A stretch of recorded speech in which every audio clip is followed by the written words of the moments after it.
Morning বন্ধুরা, সুপ্রভাত। সকলে আপনারা কেমন আছেন? আমিও ভালো আছি, আশা করি আপনারাও সবাই ভালো আছেন। আজকে রান্না করছি কাঁঠালের বীজ আর বড় একটা কচু পাওয়া যায়, সেই যেটাকে বলে ঘোট কচু, ওই কচু আলু দিয়ে তরকারি। এই দেখুন, অলরেডি কচু, আলু, কাঁঠালের বীজ একসাথে সেদ্ধ করে দিয়েছি। এই দেখুন, আমার কচু, আলু আর কাঁঠালের বীজ একসাথে সেদ্ধ করে রেখে দিয়েছি। এরপর যেটা করব, কড়াইয়ে তেল দিয়েছি আর কাঁচা লঙ্কা আর পাঁচফোড়ন দিয়েছি। এরপর একটু আদা, রসুন আর পেঁয়াজের পেস্ট দেবো। এর মধ্যে আদা, রসুন আর পেঁয়াজের পেস্ট দিয়ে দিয়েছি। আদা, রসুন আর পেঁয়াজের পেস্ট দেওয়ার পর এরপর এর মধ্যে দেবো টমেটো সস। টমেটো সস দিলাম। এরপর এর মধ্যে আন্দাজ মতো নুন আর হলুদ দেব এবং একটু মিষ্টি দেব। এই দেখুন, স্বাদ মতো নুন এবং পরিমাণ মতো হলুদ এবং স্বাদ মতো একটু চিনি দিয়েছি। যদি কেউ চিনি পছন্দ মিষ্টি পছন্দ না করেন সবজির মধ্যে, তাহলে সেটাকেই স্কিপ করবেন, চিনি দেবেন না।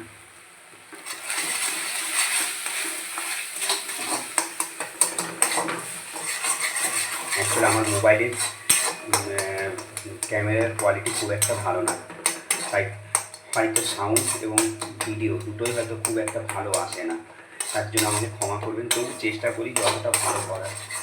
আর এই মুহূর্তে নতুন মোবাইল কেনার ক্ষমতা আমার নেই।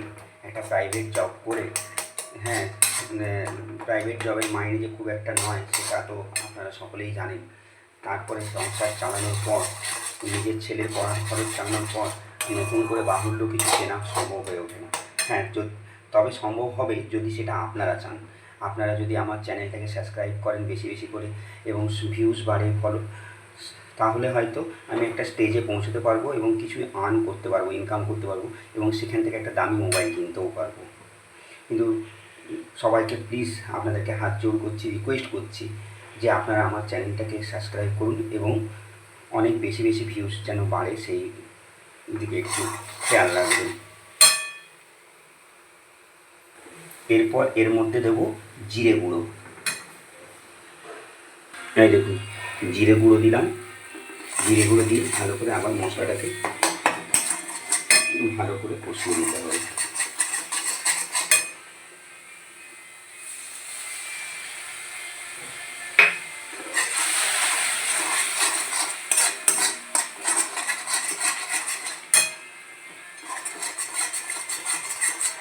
মশলাটা কষানো ভালো করে হয়ে গেলে আমি এই যে সেদ্ধ করে রাখা কাঁঠালের বীজ, আলু আর কচু, এটাকে ওর মধ্যে দিয়ে দেবো। সত্যি কথা বলতে কি জানেন তো, এক হাতে রান্না, এক হাতে ভিডিও করাও খুব একটা সম্ভব হয়ে ওঠে না। কিন্তু আমার তো আর সাপোর্টের কেউ নেই। আমার ওই 8 বছরের ছেলে, সে আর কতটা হেল্প করবে? তারও খুব ইচ্ছে যে অনেক অনেক ফেসবুক করবে, ইউটিউব করবে, ইউটিউবের ভিডিও ছাড়বে, ফেসবুকের ভিডিও ছাড়বে। কিন্তু সত্যি কথা বলতে আমি ওকে এইসবে খুব একটা ইনভলভ করি না, কারণ তাতে কী হবে, ওর পড়াশোনার ক্ষতি হবে। এইসবে যদি ইনভলভ হয়ে যায় তাহলে হয়তো পড়াশোনায় ধ্যানটা দেবে না বা পড়াশোনা থেকে ধ্যান সরে যাবে। যার জন্য আমি ওকে বলি যে দেখো পাপা, যতটুকু না করলেই নয়, ততটুকু তুমি করো, তুমি খুব অতিরিক্ত মাত্রায় তুমি এইসবের ভেতরে ঢুকতে যেও না, কারণ এখন তোমার ঢোকার বয়স নয়। হ্যাঁ, তুমিও ঢুকবে, তোমার হয়তো একটা ভালো মানে কী বলুন তো, অন্যান্য ইউটিউবারদের দেখে ওরও মনে হয় যে আমি যদি সেলিব্রিটি হতে পারতাম, মানে ও তো, কিন্তু কী করবো বলুন, এই মুহূর্তে যদি ওকে ইনভলভ করি তাহলে পড়াশোনায় খুব একটা ভালো রেজাল্ট করতে পারবে না। আর বুঝতেই পারছেন সবটাই তো একা হাতে, যার জন্য কি সেভাবে হয়তো ভিডিও কোয়ালিটি বা ভিডিও আমি ছাড়তে পারি না। এই দেখুন, সেদ্ধ করা আলু, কচু আর কাঁঠালের বীজটা ওর মধ্যে দিয়ে দিলাম। তা সেটা প্রায় রান্নাটা হয়েই গেছে, একটু ফুটে উঠুক। এরপর এর মধ্যে ঘি সামান্য আর একটু গরম মশলা দিয়ে এটাকে নামিয়ে দেবো।